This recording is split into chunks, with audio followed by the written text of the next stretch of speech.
COVID-19 response, a multi-billion-dollar budget shortfall, and a police reform bill just in a few weeks. The 2020 legislative session in Colorado has been anything but normal, and it has finally come to an end. Good evening. Glad you're with us tonight. I'm Shannon Ogden. And I'm Ann Trujillo. Our state lawmakers were working right up to the last minute on some bills, and Denver 7's Megan Lopez has been keeping watch at the Capitol. Megan, it was a very busy day.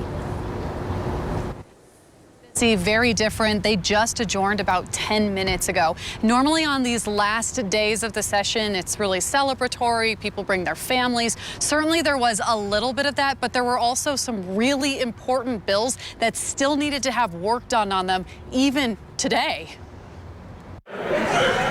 The final day of the Colorado legislative session sort of feels like the last day of school. It's loud, lots of laughing, jokes, and even some dancing. But before lawmakers could head home for the summer, a few final debates on divisive bills, like the tax bill. And I think that the House should be very proud of the work that we did and the choice that we made. That bill changed dramatically over the final few days of the session, and even though Republicans fought against it, House Bill 1420 is repassed as amended.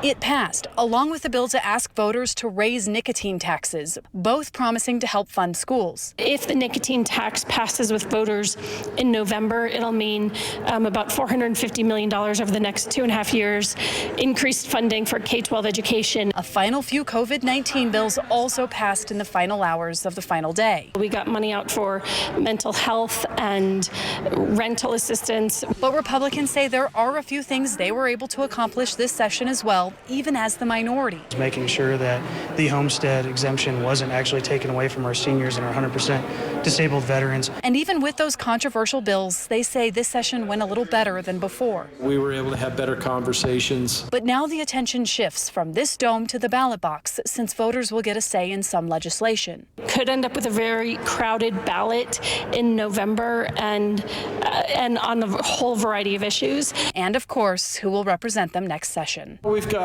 several months of hard work in campaigns.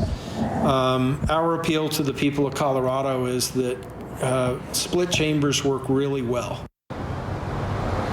So a bill that requires employers to offer accrued paid sick leave for their employees also passed today. So did a bill that creates an interim school safety committee to continue some of that work that we saw last summer. So again, lots getting done the final day of this legislative session. I'm live in front of the Colorado State Capitol. Megan Lopez, Denver 7. All right,